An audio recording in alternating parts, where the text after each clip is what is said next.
भारत ने अचानक कुछ ऐसा किया है जिस पर आपको यकीन नहीं होगा। भारत ने रूसी तेल के एक टैंकर को अचानक समंदर में ही मोड़ दिया और वो तेल चीन को बेच दिया। भारत ने नयारा एनर्जी का एक शिप चुपचाप से चाइना को डाइवर्ट कर दिया। ठीक है, अब लगाओ चाइना पे सैंक्शंस, चाइना पे सैंक्शंस लगाओ। अब ये ट्रंप चाहता है ना कि एक समिट हो जाए, ट्रंप यही तो चाहता है कि एक समिट हो जाए शी जिनपिंग के साथ और सारी चीजें। अब भारत चाइना को तेल दे रहा है। India is supplying oil to China. आपने कभी किसी सनकी को देखा है जो किसी और पर बाइक चढ़ाने की कोशिश करता है और फिर ऐसा बैलेंस बिगड़ता है कि खुद लथपथा के गिर जाता है? यही हाल डोनाल्ड ट्रंप का हो रखा है बॉस। चीन ने नायरा के डीजल को खरीदकर यूरोपियन यूनियन के प्रतिबंधों को प्रभावी रूप से चुनौती दी। ये दिखाते हुए कि भारत के पास यूरोप के बिना भी वैकल्पिक बाजार है। अब भारत को देखें तो भारत भी अपने पत्ते पूरी तरह से खेलने के लिए तैयार दिखाई देता है। और अगर हम देखें तो आपको इस वक्त भारत और उसके साथ साथ चाइना जो है वो आपस में दिखाई दे रहे हैं। चीन हर दिन भारत के साथ अपनी दोस्ती बढ़ा रहा है। अब खबर यह है कि भारत और चीन के बीच 5 साल से ठप बॉर्डर ट्रेड फिर से शुरू होने की संभावना है। दोस्तों, नयारा एनर्जी का याद है आपको कुछ?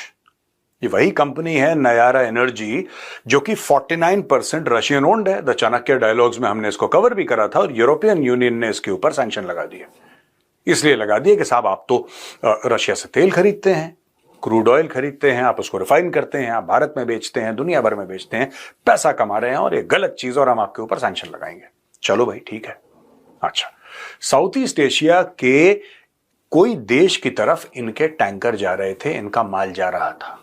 अचानक कुछ ऐसा हुआ कि इसको चाइना की ओर डाइवर्ट कर दिया। अचानक रातों रात चाइना की ओर डाइवर्ट कर दिया। दोस्तों ये देखिए ना, जियोपॉलिटिक्स में अब आप कन्फ्लुएंस देख रहे हैं। यही चाइना और भारत की झड़प हुई थी गलवान में आज से 5 साल पहले, और आज की तारीख में these people are again becoming friends, ना भी बोलूं तो एक कंफर्टेबल नेबर्स तो कम से कम हो रहे हैं। अच्छी अच्छी बातें कर रहे हैं एक दूसरे के बारे में और कुछ ऐसे कदम भी उठा रहे हैं जिससे कि क्लोजनेस हो जाए भारत और चीन के बीच में। अब दोस्तों हुआ ये कि यूरिया चाइना सप्लाई करता है और भारत ने, देखिए मेरे पास यहां पे डेटा पड़ा हुआ है, भारत ने दोस्तों 774 मिलियन का 2023-2024 में यूरिया करा था एक्सपोर्ट। फिर उसके बाद चाइना ने कर्ब्स लगा दिए, बोला कि नहीं हम भारत को इतना यूरिया नहीं देंगे, कम करो, और हम नहीं देते भारत को यूरिया। तो फिर भारत ने पिछले साल खरीदा 42.8 मिलियन। आप समझ लीजिए कहां पे 774 मिलियन था और कहां पे 42.8 मिलियन हो गया। फिर दोस्तों चाइना ने थोड़े से कर्ब्स हटाए और फिर बोला कि चलो दे देते। अभी भी कुछ कर्ब्स हैं लेकिन ये धीरे धीरे खत्म किए जा रहे हैं और वापस यूरिया की ट्रेड बढ़ रही है।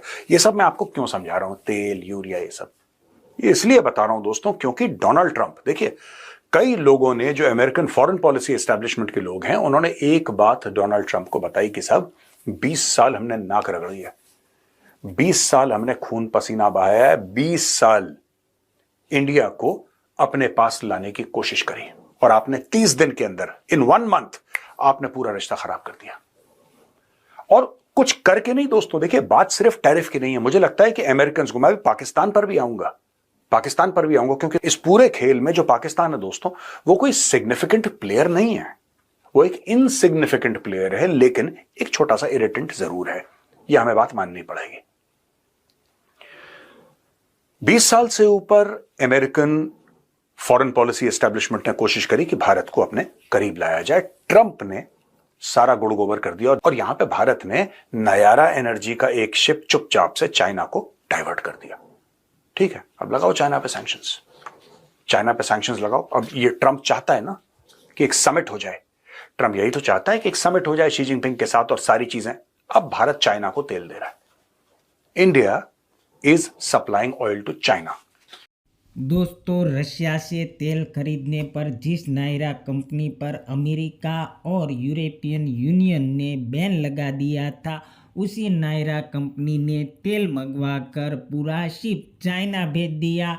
इस पर पाकिस्तानी मीडिया और इंडियन मीडिया के रिएक्शन आगे देखते हैं। चाइना और भारत ने जी आपस में तकरीबन 5 साल के बाद जो डायरेक्ट फ्लाइट है वो भी दोबारा से रिज्यूम कर दी है और डायरेक्ट फ्लाइट जो है अब दोबारा से चाइना और भारत के बीच में नेक्स्ट मंथ यानी सितंबर से शुरू कर दी जाएगी। इसका मतलब ये है कि दोनों के दरमियान जो लड़ाई झगड़ा था, जो नाराजगी थी, जिसकी वजह से फ्लाइट्स भी जो है एक दूसरे के डायरेक्ट फ्लाइट भी नहीं थी, वो भी अब दोबारा से शुरू की जा रही है। यानी कि सुमित जैन साहब जो है वो अब डायरेक्ट चाइना से और भारत जा पाएंगे, वरना वो पहले किधर किधर से घूमते फिरते जाते थे। तो यकीनन अब डायरेक्ट फ्लाइट जो है वो चाइना से भारत और भारत से चाइना जो है अब वो शुरू की जा रही है सितंबर से। इसका मतलब यही है कि चाइना और भारत जो है वो मिलकर अब अमेरिका को फेस करने के लिए तैयार है। जाहिर है पाकिस्तान एक कह लीजिए एक छोटे खिलाड़ी के तौर पर इसमें बीच में जरूर है, लेकिन ये बड़े लोगों की लड़ाई है और इसमें हमारा कोई लेना देना होना तो नहीं चाहिए, खासतौर पे किसी बुरी मतलब में या बुरी चीज में नहीं होना चाहिए। लेकिन बहरहाल इस वक्त हम बुरी तरीके से फंसे हुए हैं।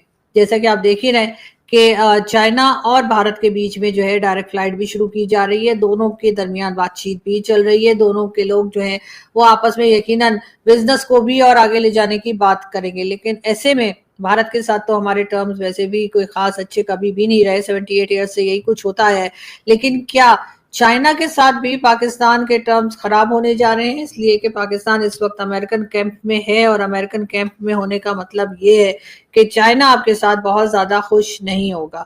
और शायद यही वजह है कि चाइना और भारत जो है वो आपस में इन्होंने सुलह कर ली है, या कह लीजिए एक दूसरे के नजदीक आ गए, क्योंकि इस वक्त दोनों ने मिलकर अमेरिका को टफ टाइम देना है, चाहे वो भारत हो या चाइना हो। इसलिए कि टैरिफ वाली जो एक बात चली है उसको तो यकीनन अमेरिका जो है वो चाइना की तरफ ले जाने की भी जरूर कोशिश करेगा और डेफिनेटली लेकर जाएगा। इसलिए कि पहला उनका जो टारगेट है वो भारत नहीं बल्कि चाइना ही है। चाइना के साथ जिस तरह से अमेरिका के ताल्लुकात खराब रहे हैं हमेशा से, इस वक्त भी शायद टैरिफ को लेकर, और जो एक बात चाइना ने हमेशा से टफ टाइम दिया है अमेरिका को, और एक जमाने में तो हम ये भी सुनते थे कि शायद अगला सुपर पावर जो है वो चाइना बनने जा रहा है। लेकिन ये और बात है कि उसके बाद चाइना में कई तरह के प्रॉब्लम्स आए, उनके फाइनेंशियल कंडीशन भी ऐसी नहीं रही जिसकी वजह से वो ये दावा या ये क्लेम करने के लिए अपने आप को आगे की तरफ लाने में वो बेहतर समझे। लेकिन बहरहाल इस वक्त भारत और चाइना साथ दिखाई दे रहे हैं। अब उम्र का तकाजा कहिए या खुद के पावरफुल देश अमेरिका का प्रेसिडेंट होने की सनक कहिए, जो भी कह लीजिए, ट्रंप ने हाल के दिनों में जो टैरिफ वाले कांड किए और उसमें भी जिस तरह से भारत से भिड़ गए, उसने आपदा में अवसर तलाशने वाले नरेंद्र मोदी के लिए जैकपॉट के दरवाजे खोल दिए। जिस बात के बारे में लोग हाल के दिनों तक सपने में भी नहीं सोच रहे, वो आज की डेट में हकीकत बनता दिख रहा है। ट्रंप के अफलातूनी फैसलों के चक्कर में चीन और भारत बॉस इतनी तेजी से करीब आते चले जा रहे हैं कि क्या बताऊं। और उसमें भी सबसे बड़ी बात यह है कि जो चीन 2 कदम बढ़कर आगे, 1 कदम पीछे हटता है और 1 कदम जमीन कब्जाने की नीति पर चलता है, वो भारत से दोस्ती की जमीन तैयार करने के लिए 2 कदम नहीं 4-4 कदम आगे बढ़ रहा है और पीछे भी नहीं हट रहा। ट्रंप के टैरिफ वार के चक्कर में चीन भारत के साथ फ्रेंडशिप डे नहीं, पूरा फ्रेंडशिप महीना मना रहा है भाई।